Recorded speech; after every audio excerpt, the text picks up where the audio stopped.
I have unlikely girls. Good afternoon. Okay, hi everybody. Okay, so today the President will sign an executive order to implement the semiconductor funding in the CHIPS and Science Act. This bipartisan law will lower the cost of goods, creating high-paying manufacturing jobs around the country, and ensure we make more critical technologies at home. Specifically, this EO lays out the key priorities for implementation. It will also establish an interagency council to coordinate implementation of the law. This council will be co-chaired by NEC Director Brian Deese, National Security Advisor Jake Sullivan, and the Acting Director of the Office of Science and Technology Policy, Olandra Nelson. And today, the Department of Commerce launched chips.gov. It's live now. You should go check it out, which is a one-stop shop for funding opportunities, timelines, application, requirements, and so much more. With that, see just one topper today. Go ahead, Amr. So back on student loans, I wanted to ask you, Congressman Tim Ryan and Senator Bennett were among Democrats that have made the point that the administration should have further targeted the student relief and proposed a way to pay for the plan. What does the administration say to, particularly like Congressman Ryan's point, that waiving debt for those already on a trajectory to financial security sends the wrong message to Americans? And I was also hoping you could talk to us, give us perhaps a little bit of color, to what extent were consultations made with particularly Democrats who had some misgivings and wanted to see this more fixed towards lower income Americans? So just a couple of things, because you asked me a bunch of things there, Amr. So first of all, this was a campaign promise that the president made, as we all know, during the campaign back in 2020. And he had wanted to make sure that he gives that little bit of breathing room to Americans who really need it. And this was targeted. This was targeted for Americans who are making less than $125,000. It gives that $10,000 debt relief. And if there are, and it has that Pell Grant provision in there, as we've talked about. You heard from Ambassador Susan Rice, and you guys have all read, I'm sure, the fact sheets. And when you look at the Pell Grant provision and you add that piece to it, that adds another, that could go up to $20,000, right? And so that's incredibly targeted. That's really important. Those borrowers who are on Pell Grant, let's think about this, right? Some of us in here probably had gotten Pell Grant. I had to get a Pell Grant when I went to college. And those are families that are $60,000 households, and that's nearly $60,000 per household. And if you look at it by half, that's 30. Part of that tranche is $30,000 people per household, and so that's incredibly targeted and will go very far and will be a big deal. Look, we understand, the president understands, and he said this yesterday, it's not going to please everybody. He understands that the policy is not. What he is trying to do is make sure that, again, we're giving families a little breathing room. And just to give you a few quotes, because there has been a broad range of groups and advocates, from teachers unions to labor groups to racial justice advocates, who have applauded the president's announcements. If you think about the United Auto Workers, President Biden once again showed that his administration stands with working families over special interests. That's what we're talking about. American Federation of State, County, and Municipal Employees, this is AFSCME. Today's historic actions puts money back into working people's pockets and frees thousands of families from crippling debt. That's what we're talking about. American Federation of Teachers, AFT, you all know them. This administration's decisions have been a game changer. And lastly, Representative Clyburn, this will help free borrowers, especially borrowers of color, from the crushing burden of student loan debt, and help make higher education accessible, affordable to all. And to your other part of your question about who we spoke to. We are constantly in conversations on all these types of big issues, big announcement, whether it's legislation, whether it's executive action that we take with Congress, with groups, and people who are really going to be affected by this. That is important to the president. And the way that we see this is a smart, fiscally balanced approach to deal with an issue that does indeed cripple families. I just have one other topic.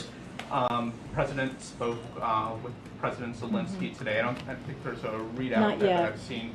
But I was wondering, there's also the situation with the nuclear power plant where the facility is reportedly now been cut off from the electrical grid. Was that discussed during today's call? And I guess, what is the administration going to do to try to safeguard the situation so that the situation doesn't turn into a disaster? We'll have a readout to all of you shortly. Let me just give you a couple of lines here. So the president reiterated the United States support for Ukraine as they defend themselves from Russian aggression, including yesterday's announcement of nearly $3 billion in weapons and equipment. He congratulated Ukraine as it marked a particularly significant Independence Day this week and shared his admiration for the people of Ukraine and its armed forces as they continue to inspire the world with their dedication and freedom. Again, we will have more detailed readout to all of you as it relates to ZNPP. Look, a nuclear power plant, and I believe I said this yesterday, should never be an active war zone. And so we have said Russia should agree to demilitarize the zone around the plant and agree to allow an international Atomic Energy Agency visit as soon as possible to check on the safety and security of the systems. This is something that did come up in the conversation, but I don't want to get ahead of the readout, and I'll let NSC put that out momentarily. Okay. Thanks so much. A few more questions just on the student loan debt forgiveness. You guys yesterday confirmed that the form that millions of borrowers are going to need to essentially apply for this, it to show they're eligible, is not yet ready. Yeah. We saw overnight that studentaid.gov was having some serious delays. Did the administration roll this out before it was ready? No, not at all. Look, we have said for a very long time, for some time now, you've heard from the president directly, that we would have a decision by August 31st. This is something that you all have been asking about, talking with us at this podium, or when we have conversations with you outside of the briefing room, that this is something that he wanted to really take his time, figure out the ways to do this. Remember, we talked about having the legal authority, which that went through. You guys can go to the Department of Justice. It lays out the legal review that was done on this. And so this is, again, incredibly important. We will continue to tell people to go to the website, or you can go to wh.gov.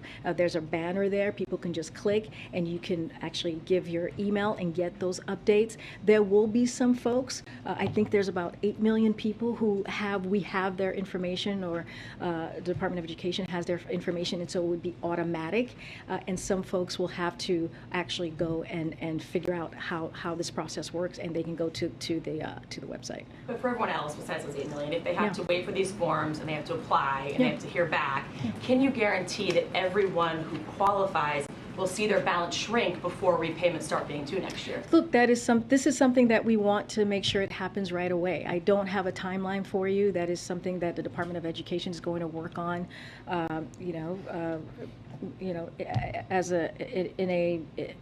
in a way that's hopefully, as they can, in a fast way.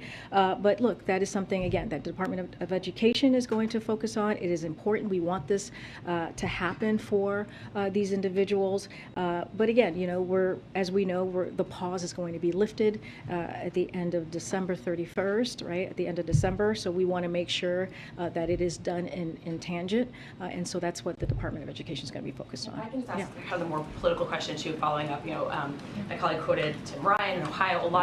What a lot of the Democrats have in common, those who've been pushing back and sort of distancing themselves from this announcement, what they have in common is that they're pretty vulnerable politically, or they're in tough political races. Are you guys worried that you might have put more vulnerable Democrats in a tough spot, that you could have risked some of these races in November? So as you know, I can't get into politics from here, so I have to be very, very careful. I do want to talk through some polling. So if you look at the targeted student loan forgiveness, that the announcement that you heard from the Department of Education and the President, it's popular amongst American people. 3 recent polls show that the President's proposal, the 10,000 K forgiven, is supported by majority of Americans. A couple of polls. The Morning Consult political poll in June among 2,006 registered voters found 51% support for giving $10,000. NPR, a survey of 1,022 adults conducted last month, found 55% of respondents back the cancellation of up to $10,000. The Economist YouGov survey of 1,500 adults in July found 51% of Americans are in favor of that threshold. So their majority of Americans approve of this targeted approach that you heard from this administration, and I think that matters. Again, I'm not going to get into politics and to what is the next several weeks are going to look like as the elections play out, but I can speak to the popularity of what we did, the importance of what we did, how this is going to help struggling families, and that has always been the plan of this president, especially as we look at the economy and making sure that we do not leave anybody behind. Go ahead, Steve, and I'll come around, folks. Go ahead, Steve. Do you have a better sense of how much the plan will cost? So, Ambassador, I want to make sure I give her the right title. Ambassador Rice spoke to this yesterday. I know this question was asked of her. And so just a couple of things before I get to that piece. The president's record on fiscal responsibility is second to none. And last year alone, you've heard us talk about this because this is incredibly important. He achieved $350 billion in deficit reduction, and this year it's projected by the end of the fiscal year to be at $1.7 trillion deficit reduction. This is historic. What we're talking about here is historic numbers because of the work that this president has done when it comes to the economy. And the previous administration added added debt every year of his administration, and one of the things that we continue to do is make sure that we bring down the debt. If you look at the Inflation Reduction Act, we have is projected to decrease the deficit by hundreds of billions of dollars over the next 2 decades, even after taking this action. So that is also important to note as well. Look, but just to reiterate what my colleague said yesterday, the domestic policy advisor, it will also, all of this, as when it comes to costs, will also depend on how many of the loans canceled were actually expected to be repaid. It will depend on how many borrowers actually take up this opportunity before we have a real sense. But again, we have a deficit reduction that is historic, and we also know this last piece here is that independent experts like Goldman Sachs agree that the president's plan will not have any meaningful impact on inflation. In fact, Goldman Sachs and others estimate that it will reduce inflation. So that's just one more thing that I wanted to add because I know that's been a question that others have had. Are you expecting the president to bring this up in his speech tonight? What should we expect from that speech? So the speech, I have a little bit of a preview for all of you. We knew you would want to ask, and as you know, got to be careful of what I say. So tonight, the president will lay out the choice before Americans. He'll highlight how he and congressional Democrats have delivered results for working families, creating nearly 10 million jobs and record low unemployment, lowering health care costs and energy costs, passing a new gun safety law, which we hadn't seen in decades. He'll say that they have taken on special interest and won. That's what Democrats have done. This is what you have seen these past several weeks in particular. And he'll say what they are still fighting for is protecting a woman's right to choose, not a national ban on abortion, which we have seen from the other side, the safety of kids in school, not protecting the NRA, as we've seen from the Republicans, and the right to vote and have that vote counted, which is so incredibly important as we talk about our democracy. The president will contrast that with congressional Republicans and their extreme MAGA agenda, taking away our rights, defending the super rich and corporations, and putting Social Security and Medicare on the chopping blocks. That is the plan that they have put forward. And as you know, he always quotes his dad, "Don't compare me to the almighty, compare me to the alternative." The alternative to congressional Democrats and President Biden is MAGA Republicans. So that is what you're going to hear from him this evening, and we'll see you there. Go ahead. It seems inevitable at this point. Is the administration prepared for potential legal challenges to the legal basis for the student loan? So as you heard from the ambassador yesterday, she talked about this specifically because she was asked, and we saw our legal authority through the HEROES Act. That is the legal authority that we are using in order to move forward with this. Just a couple of things here is that the Department of Education and the Department of Justice Office of Legal Counsel have published, and this is what I was just talking about before, detailed opinions explaining the legal basis, that legal review for canceling student debt. That was one of the things that we took very seriously. We had mentioned this the past year almost. And again, the Secretary of Education has broad authority under the HEROES Act to take this action. I understand that you guys believe you have a legal basis for it, that's why you did it, but are you prepared for the legal challenges? I mean, look, I can't get into like what any hypotheticals here. What we know and what we have done is taken a look of our legal authority and how we can make this happen, and we went with the HEROES Act, and we feel pretty confident about that. But I just don't want to get into hypotheticals on that at this time. Okay, and then one more, because I think the president's going to bring it up tonight, but the president directed the HHS secretary to take 30 days and come back with a review on a series of issues in executive order. I think it was early July. Did that review come back, and kind of where do you stand on that? I think MJ asked me this question a couple weeks ago. I'm going to have to go back to our team just to be sure. I haven't done that yet, and so tomorrow hopefully I'll have an update, or we can talk after this. But I know that you all asked this question before, so I haven't forgotten. Go ahead, Michael. Thank you. If I could go back to something my Fox colleague asked yesterday, and that's about the who pays for this. Mm-hmm. So I did a search last night for the phrase "fully paid for," coming from that podium and from in President Biden's speeches during the last year and a half. I found scores of them. I promise I won't read them all, but just a couple.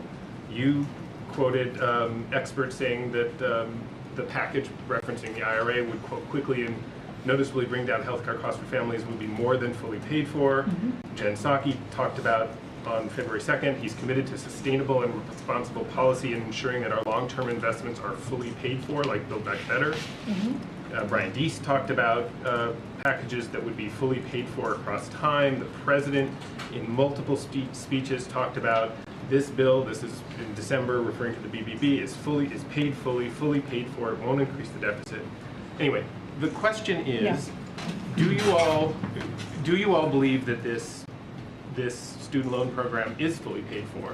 And if it's not, why does the president think it was important to have all of his other spending priorities fully paid for to be fiscally responsible, but not this one? So we do, so this, again, this is the question that my colleague here, Ambassador, got. So we have to get a better sense, right, of what we're talking about as far as cost. But let me just say that out loud. She is the domestic policy advisor, and when she was asked that question, so I just want to iterate what she said. But we do believe it will be fully paid for because of the work that this president has done with the economy, because of what you just said. What I just said is what we have done to bring down the deficit reduction. That matters, and the work that we'll continue to do. Look, when you look at IRA, it is also that $300 billion deficit is going to matter, right? When you think about that $1.7 trillion by the end of this fiscal year is going to matter as well. And also, here's the thing: when we talk about the pause being lifted, that's going to bring $50 billion per year back into the Treasury, right? That was actually not happening throughout almost for 2 years now. So that's going to be coming back at the same time that basically people are getting these benefits from this plan. Just to clarify, though, the previous, whether it was the Build Back Better proposals or IRA or the infrastructure bills, those were, in the words of the administration anyway, fully paid for internally. Yeah. You're saying that this one, because of the benefits that of deficit reduction, you're okay raising or lessening that deficit reduction with this proposal because of the work that's been done in the past. Because this one doesn't have any pay-fors, right? I mean, there are no mechanisms that internally to this that would raise money at the same time that it's spending money. Here's what I would say. I mean, the question was asked to me earlier about how there's some Democrats who are not happy with this, and so because they wanted more or they didn't want it at all, right? And what the president did, the step that he took, was to do this in a fiscally responsible way. This is what we believe. This is why it took us this time to do the legal review, to look at the process. This is why we didn't do the 50,000. We did up to 20,000. This is why my colleagues here at the podium said, well, let's see who actually takes advantage of this. Then we'll have a better sense of what this is actually going to cost. But when you think about the $50 billion that goes back into the Treasury, when you think about the lowering the deficit that we have, which is historic, the 1.7 trillion, the 350 billion the first year of the president's administration, that matters. And it is, it is one of those things that, always welcome this conversation, but what we have done is fiscally responsible. What the last administration did was not. It just was not. And what they did with cutting taxes for the wealthy, 85% of folks making it went to 85% of folks who were making more than $75,000 a year. We're actually doing the opposite. And it should matter that this president is trying to give some breathing room for people who've been literally crippled by this this pandemic, by what has happened the last couple of years. And so again, the way we see it is we've done it in a fiscal balanced, responsible way. We will see who takes advantage of this, but this is going to help 43 million people. And just think about it, if people are saving a little bit of money, right, they are going to go buy that house. They're going to start a family. This matters in so many ways. So that matters more than keeping the deficit lower by including something that would offset whatever the cost might become. Yeah, I mean, look, we don't believe that it's going to increase the deficit, because what we're saying that is the 1.7 trillion, right? Is we've done the work, right, to lower the deficit. Also, $50 billion per year is going to go back. But that $50 billion was already. I mean, it's already was yeah, there. but we were getting we were getting zero. The Treasury was getting zero for the last 2 years. I know, I understand that. I get what you're saying, but there's also an argument that I'm making as well, is that we're putting money back into the Treasury, which matters as well. That is going to happen. A judgment on which is better or not. I'm just trying to understand. I think as some of my colleagues are. Yeah.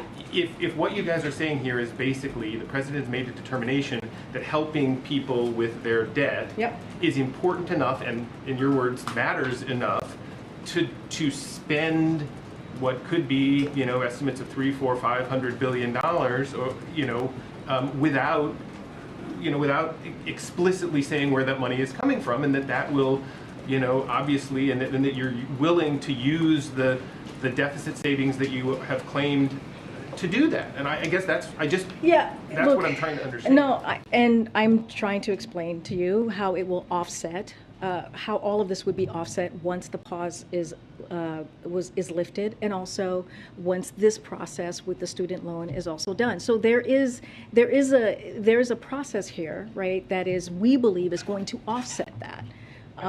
Right? Okay. I know. All right. Well, I'm glad that I've exhausted you, Michael. That is rare to exhaust you. I know. Usually you don't get exhausted. All right. Go ahead, Peter. If I can ask you, just following up, I have some follow-ups on one quick one on that. We heard from the Committee for a Responsible Federal Budget today. You guys can't estimate what it'll cost. You want to see how many people take you up on it.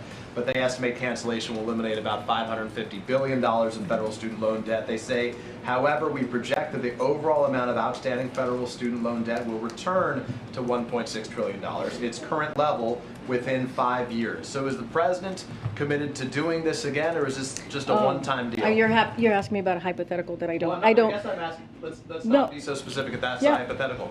They say this nonpartisan organization says it's just going to go back up again. So is the president okay with this just being like a temporary relief thing, and then it's okay, and So, taxpayers will I mean, pay it into is a little bit of a hypothetical. You started off asking me the question that we don't know what the number is, which we don't. We have to see in order to for me to fully answer that Does question. the White House believe that it will not go up again, that the federal student loan debt will not go up again, and that the ideas that the ambassador yesterday presented will stop the rising cost of college, and that debt will not continue to rise? So, look, when we talk about the rising cost of college, and I know this question, and you're talking about tuition. So, look, we have taken steps on colleges raising tuition. This is something that the Department of Education, Secretary Cardona, it takes very seriously. He's been closely watching, and he's going to hold colleges accountable for raising costs without delivering additional value. So a couple of things those measures that we have taken, because I think this is important as you're asking me this question for Americans to hear. We reinstated an enforcement office at the Department of Education. We terminated a college accreditor that had previously followed colleges and that defrauded borrowers to get access to federal student loans, and we're rolling out new resources to help students make more informed decision on which schools will better deliver. So these are steps that he has taken. We will monitor, we will crack down on anybody who is acting in this way, that is defrauding students. That is something that you heard from Ambassador Rice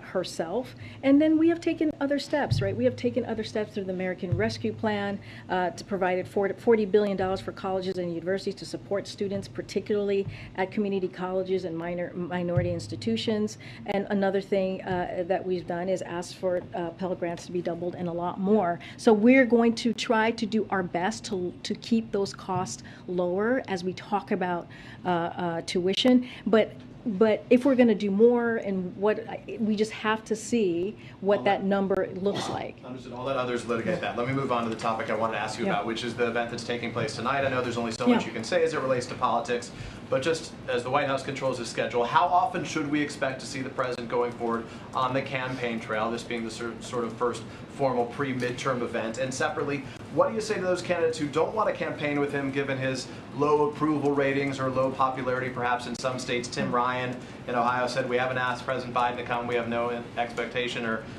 no plans to ask him to campaign. Michael Bennet in Colorado wouldn't even comment on it. So I'll say this. Look, Democrats, as we know, has a lot to talk about.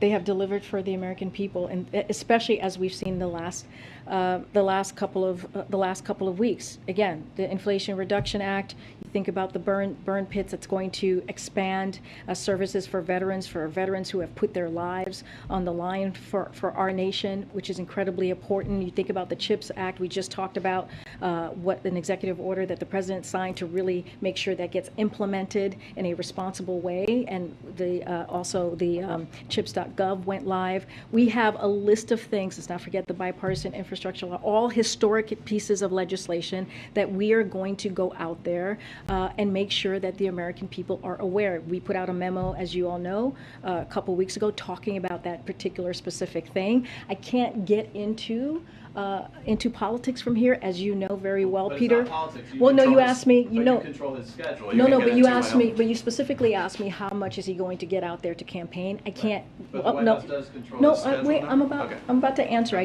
I'm just saying that with a preface that I need to be careful on what I say. Look, the president loves to go out there and meet with the American people.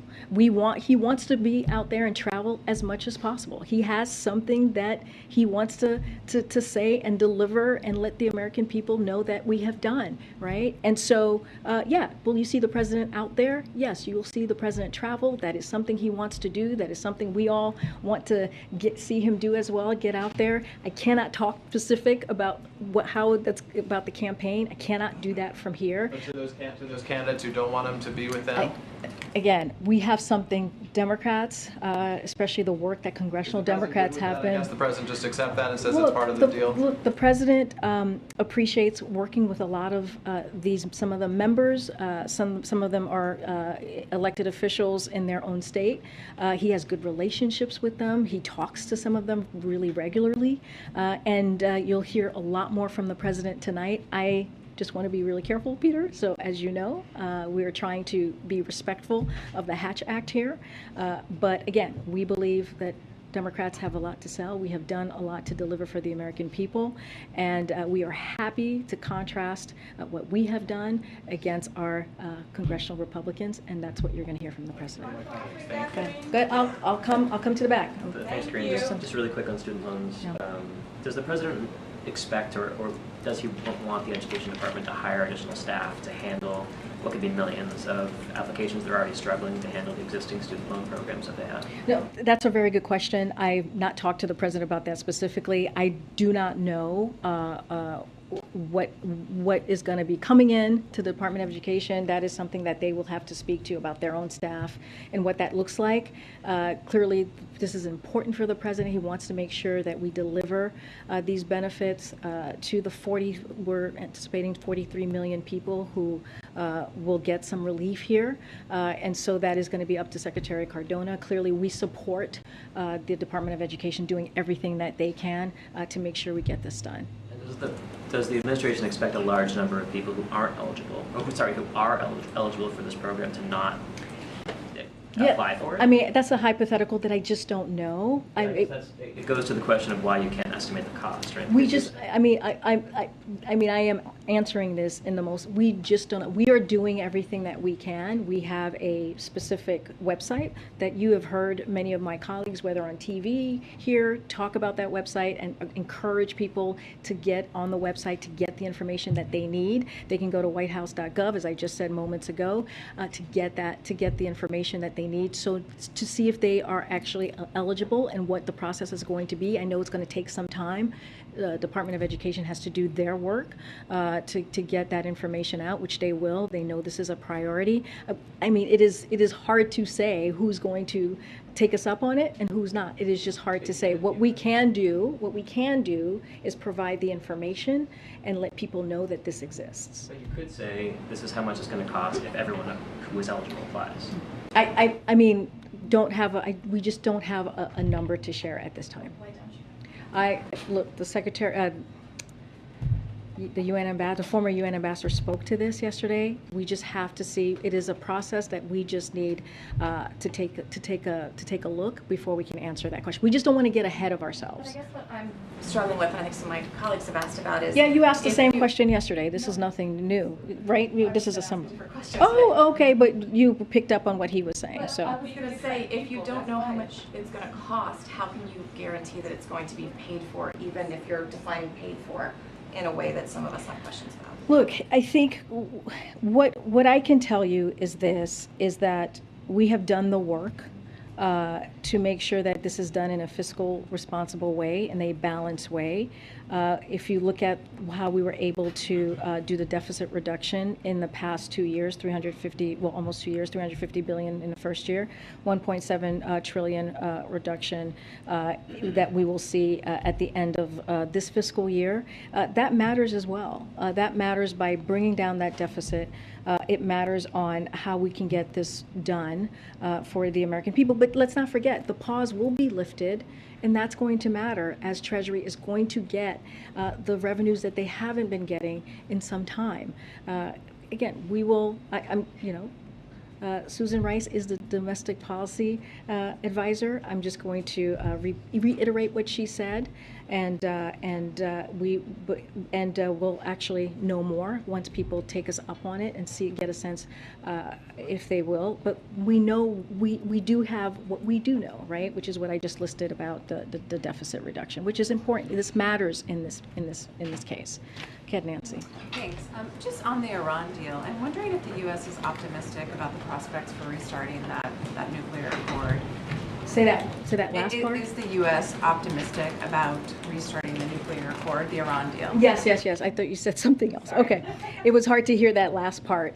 Look, we have taken a deliberate and principled approach to these negotiations from the beginning, from the start.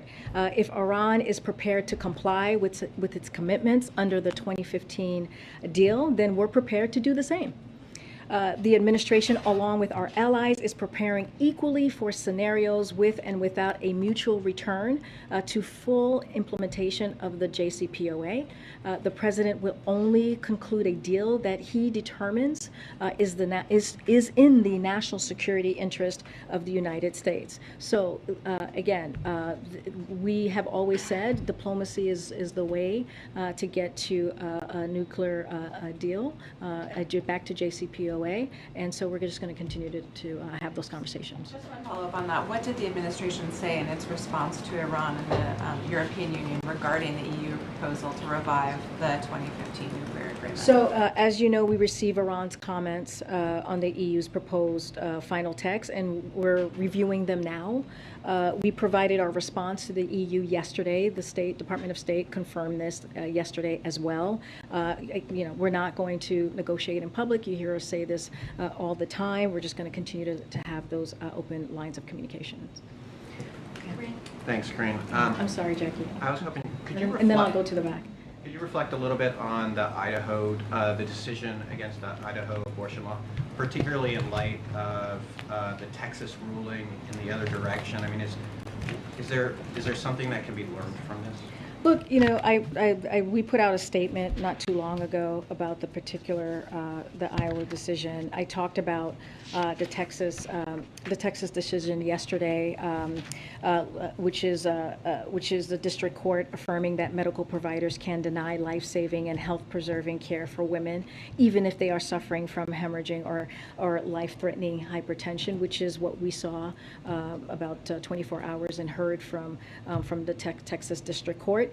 Look, this is something, as you all were asking me about what the president is going to lean into, this is something that he will talk about, which is how Republican legislators are working to roll back the freedoms Americans have, really depended on for nearly half a century. And it's more and more clear that it is against the will of the majority of Americans. And that's what you're seeing, right? That's what you're seeing even with the Idaho decision. That's what we saw with Kansas as well. It's like the majority of Americans are making their voices clear, right? This is not what we saw. The decision that we saw on June 24th, the Dobbs decision, was not the majority rule, was not the voice. That can be learned from the opposing rulings? I mean, contrary rule. Well, I mean, I think it's basically what I just stated, right? Which is like majority of Americans have been very clear on this. When it comes to that Dobbs decision that came from the Supreme Court on June 24th, it was not of the voice of the majority of Americans. And what we're going to see is women across the country are going to continue to make their voices heard to reclaim rights taken from them by the Supreme Court. President Biden and congressional Democrats are listening, and we're going to be committed to restoring the protections of Roe. And so that's what we're going to do. That is going to be our focus. But again, this is the majority of folks here in this country disagree. They disagree because this has been life-changing when you think about the Dobbs decision that was done just a couple months ago. On the Zelensky call, if I may, the president just tweeted out about remaining committed to Ukraine. Mm-hmm. I was curious if there was any conversation at all about faith in Zelensky himself, considering earlier reports of distrust, did that come up? Did the president feel a need to give any assurance to Zelensky that he was behind him personally? Yeah, I don't have the specific readout. As when I walked out, the readout hadn't come out yet. I gave you a couple of points of what was discussed, but the full readout will be out soon. Look, we've been asked this question before. We support Zelensky, the president, and his his fight for freedom. We are impressed, have been for the past 6 months, of what the Ukrainian people have been able to do, to be able to fight off an unprovoked war by the Kremlin. Again, we cannot forget this. This is, the Kremlin decided that they didn't want Ukraine to be a democracy, but it is a democracy. It is a sovereign country, and so we announced the $3 billion tranche yesterday. That shows our support for Ukraine. That shows our long-term support for Ukraine, and we're going to continue to support them as long as they need our help. Again, they are fighting for their democracy, and that matters. And we have been incredibly impressed by what they have been able to do, and we're going to continue to hold the Kremlin accountable. That's going to be our focus. No talk. I don't have any visit or any announcement of a face-to-face. As you know, the first lady was here recently of Ukraine, and both the president and the first lady, Dr. Biden, was honored to have her here for her visit. And so, as also you know, Secretary Blinken has visited Ukraine and met with his counterparts there. So we have had other clearly members of the administration go visit and talk to their counterparts in Ukraine. I'm going to go to the back. Go ahead. Thank you, Karine. On a quick one on the event tonight, and also a question about the questions you can't answer about politics. Sure. So why a rally in Maryland? Is there anyone on the ballot in Maryland, Chris Van Hollen or anyone like that, who the president needs to spend his time trying to shore up going into November? And secondly, in the past administration, and I'm not saying that this was actually a good strategy or even one that was technically compliant with the Hatch Act, I'm not sure. In the past administration, when there were questions that would come up that were questions that could not be answered from the White House briefing room, the press secretary would literally leave the White House briefing room and go to some other building so that they weren't in a federal facility and they could get around the Hatch Act. So are you going to start having briefings other than here? Or so you want to meet in some back alley somewhere to have this conversation, to talk politics? Is that what's happening? Well, yeah, James. Well, look, I don't know if I want to compare by how we behave with the last administration. That is not something that I would want to be doing at all when it comes to the Hatch Act and being responsible and doing the right thing. But what I can do, right, is I could, you're going to hear from the president himself tonight. He will lay out clearly what his thoughts are. I'm certainly not going to get ahead of him. I gave a pretty good laydown of what I was able to say from here, of what he's going to talk about. It's going to be the contrast. It's going to be how Democrats have a different view of where they see the country going, which is making sure that we deliver for the middle class, making sure that we have an economy that goes from the bottom up and middle out. That is incredibly important for the president. That's why you've seen the work that he's done, the American Rescue Plan, the bipartisan infrastructure law, which is historic, the CHIPS Act, which I just talked about, the Inflation Reduction Act, and let's not forget the gun reform, which is something we hadn't seen in decades, and a lot of that is because of the work that this president has done. And I know one thing I just did is I just called out a few bipartisan pieces of legislation that were passed that we were able to do, and that is something that the president welcomes. But at the same time, as we're talking about inflation, as we're talking about the special interest, that is something that we have not seen Republicans step up to the plate and and they voted against Medicare being able to negotiate and lowering costs. They voted against standing up for voting rights, right, or not supporting voting rights. They have a plan that wants to put Medicare and Social Security on the chopping blocks. So that is what we're going to focus on. That is what we're going to continue to talk about, is what we have done in this 19 months for the American people. So I'm going to go to the back. Go ahead, Garen. Thanks, Karine. Sorry, another student debt question, but yeah, sure. I've spoken to advocates who have expressed concern over what they worry could be a bureaucratic hurdle for minority communities. Based on the income verification application process, they base this worry on patterns we've seen in minority communities as it relates to them not engaging in government programs because of the paperwork. And they worry that this could hinder access and participation for minority communities. Is the administration concerned that communities that need this relief the most won't get it because of this bureaucratic hurdle? No, that's always a concern, right? You bring up, Garen, a very, very good point. And the Secretary has been very, very clear. Secretary Cardona, the Secretary of the Department of Education, has said he's going to do everything that he possibly can to make this as simple as possible so that it doesn't become a bureaucratic headache. That is not something that the President wants. He wants to make sure that the 43 million people that this could potentially help actually get these benefits. It's important, it's critical, especially as we're also going to lift the pause in just a couple of months. We understand what that's going to mean. We got to remember, we're coming out of a time with this pandemic, as you know, that's really hurt people of color, low-income communities. What the pandemic has done with the economy. That's why the President has done all the work that he's done to make sure we don't leave anybody behind. And this is part of that. Again, the Secretary is committed, the President is committed to make sure that the American people are able to access these benefits. Go ahead, Jen. I know. And then I'll come back again. Thank you.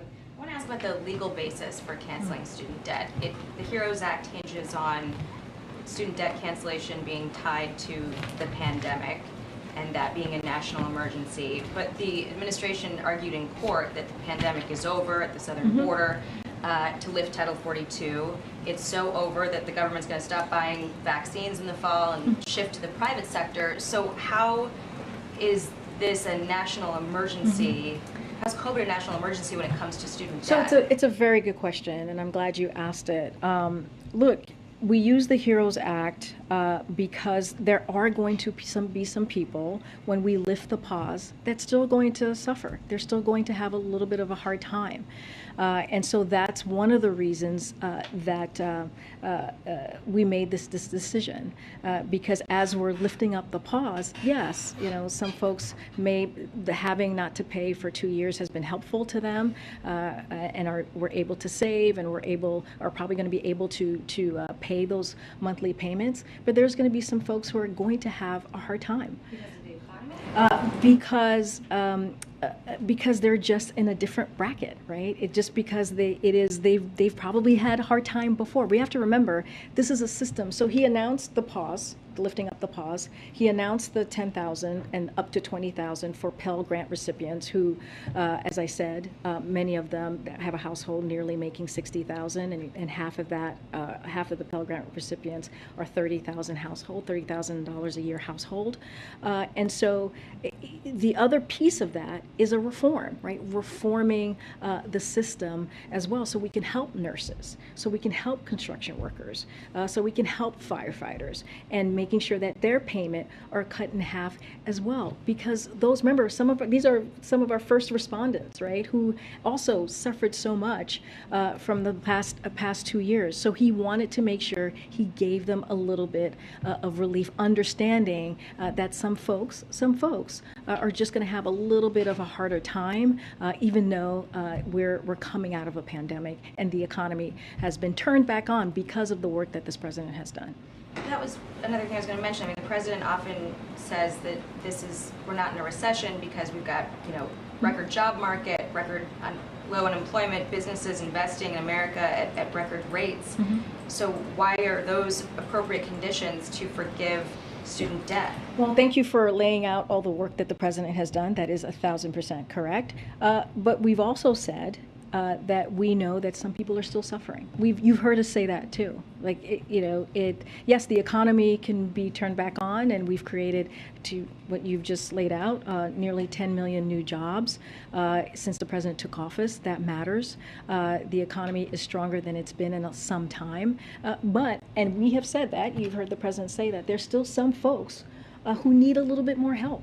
And this is what the president is trying to do. Both can be true. It's not one or the other. Well, the Washington Post editorial board says that and then I'm going to go to the back because we're running out of time. Doesn't help those people though. That it takes money from the broader tax base, mostly made up of workers who didn't go to college, to subsidize education debt of people with valuable degrees. So sort of rebutting what you had just said. But beyond that, there are critics who are saying that this is not about the pandemic, it's not about those conditions, that this is about getting people to vote ahead of the midterms, and that the real national emergency is Democrats in the midterm elections. Well, I mean, I disagree with everything that you just laid out. I was just asked a question by some Democrats who are saying that they're not happy with this, right? Who are criticizing this. And we have said we're not going to make everybody happy. And so if you're not making everybody happy, you cannot say that, that what you just laid out is certainly cannot be the case either. Look, here's what I will say, and this is just what we have laid out about this program. This is historical, what we're doing. It has never been done before. When you look at the system is broken. And we're trying to reform it so that we can help people who really need it. The way that this president has done this, he's done it in a targeted way, so it helps. It doesn't give a penny to anybody making more than 120. Let me finish. More than 125,000. And if you look at the Pell Grant recipients, we're talking about people again, and I've said this multiple times in this briefing room today, and we said it multiple times yesterday. $60,000 household. We're talking about $60,000 household. And cut in half, right? There are people we're talking about people, Pell Grant recipients that are at $30,000 households. I mean, that's the people that we are going to help. Again, nurses, construction workers. When you think about the reform, I mean, we've just gone back. You've made your point. I've made my point. I'm going to move on because we are actually running out of time. Go ahead, way in the back. Go ahead. No, way in the back. Owen. And then next to Owen. Thank you. Good afternoon, Karine. Thank you. I want to take your attention to Nicaragua, if you would, please. Daniel Ortega's regime just abducted a Catholic bishop, throwing priests and seminarians in prison. They're shutting down Catholic media outlets. I'm sure the White House is aware of this, the latest persecution of Catholics there in Nicaragua. What's the White House response to these latest developments? Okay. So there has been a dramatic deterioration of respect for democratic principles and human rights by the regime in Nicaragua, including the imprisonment of democratic leaders, members of the political opposition, students, and journalists. The Biden-Harris administration finds this unacceptable and condemns these actions. The United States and members of the international community have already taken a number of actions to promote accountability for the regime's actions and will continue to do so. I'm just going to move around because, go ahead, good. Next to Owen. Student loans, you said that the administration is working to crack down on colleges for increasing costs as high as they have been. So specifically looking at how you guys are working with state and local governments to lessen the burden for future students, for the next generation. So the actions the president announced yesterday benefits borrowers, including future borrowers, by cutting monthly payments in half. This is the reform that I was talking about just a moment ago, and that's important, right? When we're talking about, I had some examples here that I can use in a second. But when we're talking about construction workers, right? When we're talking about nurses, we actually had this in our fact sheets that was really important as well. So if you think about construction workers in particular, who is making $38,000 a year, and this is going to be for future folks as well.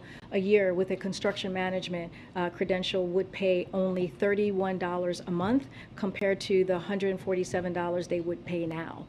That's an annual savings of nearly $1,400. This is because we are reforming the income-driven repayment. That's why we're able to do that. Go from 10% down to 5%. A single public school teacher making $44,000 a year would pay only $56 a month on their loans compared to the $197 they pay now. That would mean an annual savings of nearly $1,700. A nurse making $77,000 a year who is married with 2 kids would pay only 61% a month compared to the $295 they pay now. That's an annual savings of more than $2,800. This is what we're talking about, reforming a system that's broken for people who are really truly needed. This is why we said we did this in a targeted way, and a current or future borrowers making roughly the equivalent of $15 minimum wage won't have to make any payments at all. So this is what we're talking about, and this is why this is so important, again, to give people a little bit more of a breathing room. And I'm going to go to you, Joey. I don't want to miss you. Governments on this to Well, help? the Secretary of Education and his team certainly will be to do that, and have been when we're talking about cracking down. I think that was originally your question. And so this is clearly something that the Department of Education is focused on. Go ahead, Joey. Will the administration eventually release a cost estimate on the student loan forgiveness plan? In other words, you don't have one yet, but moving down the road will... Yeah, I mean, that is something that the Department of Education is going to lead, because this is something that this is an action that clearly was taken by the Department of Education. I don't have any more to speak on to that, just kind of relay back to what the ambassador said yesterday. And then secondly, what was giving President Biden hesitance about doing this program earlier, or the student loan forgiveness earlier this year? In other words, he dragged out this decision for a long time. Was he concerned about inflation? Was he, why didn't he make this call back in April? Well, he wanted to do it in a fiscally balanced way, and there was that legal review. I remember when you guys were asking us this question, we wanted to make sure the legal review was done. That is up on so it's just a matter of getting the legal authority? I think that's part of it, right? That's part of it, getting the legal authority. Another part of it is making sure that he listens to everybody. His economic team, right? He has conversations with congressional members. He has making sure that he hears from all the important voices as it comes to this issue. And so that is something that the president did. He made a campaign promise, and he wanted to stick to that campaign promise, which he did, and he actually exceeded that promise because of those conversations that he was able to have. Thank you. No problem. I'm going to take two more. Matt, and then I'll go back one more. Yeah. I have a question. You've said a couple times that this is a fiscally responsible way of doing this. But can you explain a little bit about how you guys think it is fiscally responsible? Because you can't say how much it's going to cost. You can't say exactly how it's going to be paid for. And you can't say exactly who is paying for the cost. I get how you're arguing that it helps certain populations, but how is it fiscally responsible? I mean, the way that we are talking about it and what we're trying to say is the actions that we have taken, and you see this with the way that the deficit has been reduced. We have taken just the last 19 months. I see that look that you're giving me there, Matt. I hear the argument that you have taken previous fiscally responsible actions that give you more wiggle room to be Right, it gives us no. We see this. We do not see this as irresponsible. We see this as a fiscally responsible, balanced approach to doing this. Now, remember, people have said, "Why don't you do 50,000?" We don't want to do that because we want to make sure that we do this in a fiscally responsible way. Again, not pleasing everyone, but making sure that we keep that promise, but also do it in a smart, fiscally responsible way. Again, I'm going to use that word because that is what our process has been. And I use the example of the 350 billion in deficit reduction and the 1.7 trillion reduction in deficit, with everything that we've been able to do, the American Rescue Plan, right, the bipartisan infrastructure legislation, and we are still, by the end of this fiscal year, will be at $1.7 trillion in deficit. All of those things matter. And that's the way that we look at it. I'm going to take one more. No, but I'm just saying that we have this is the actions that we have taken to show that we are taking this very, very seriously. I'm gonna go around. Matt, we can go go back and forth on it. We can go back and forth on it. I was supposed to go to Chris in the back and I skipped him, so I'm gonna go back to Chris. My question is about the marriage bill that is in the Senate. You're not being respectful. Go ahead. To your colleagues, to your own colleagues. As you see, I jump. Okay, go ahead. Go ahead. Respect your colleagues. Respect your colleagues. Go ahead, Chris. My question is, will the president reach out to Senator Schumer about scheduling a vote on that marriage bill when the lawmakers return from recess? I'm sorry, Chris. You're going to have to start from the beginning because there was some disrespect happening. Of legislation for lawmakers upon debate left upon Senate recess. You're being disrespectful. Go ahead. The marriage bill. Will Senator Schumer reach out for will the president reach out to Senator Schumer for a vote on the legislation when lawmakers return from recess? So is the president going to, just make sure I heard this right, is the president going to reach out to Senator Schumer for a vote? Yes. Okay. So as you know, we are constantly in conversation with Congress, members of Congress. This is something that we put out a SAP when it first passed the House, supporting the marriage equality bill. This is incredibly important to the president. You heard from him back in, I believe, 2012, when he was one of the first voices to talk about how important marriage equality was, being ahead of many others. He has been an advocate for the community. He will continue to be an advocate for the community. So because of that SAP, it showed our support, saying this is something that we want to see pass. I'm not going to get into private conversations that we have had, but certainly that SAP that we put out shows how committed we are and how much we want to see that happen. Folks, I will see you tomorrow. A religious accommodation to get the 60 votes that would be necessary to end a filibuster to get the process moving. Does the administration see value in such an amendment to the bill? Say that one more time. There's talk about an amendment to the bill that would allow for religious, some sort of religious accommodations in order to get the 60 votes to get the bill advanced. Does the administration see value? So, as you know, we've always said we leave the mechanics of the Senate or Congress, in this case the Senate, to the Senate and the leadership, but we'll continue to have those conversations. This is an issue that is, and you know this, Chris, tremendously important to this president. Guys, I'll see you tomorrow.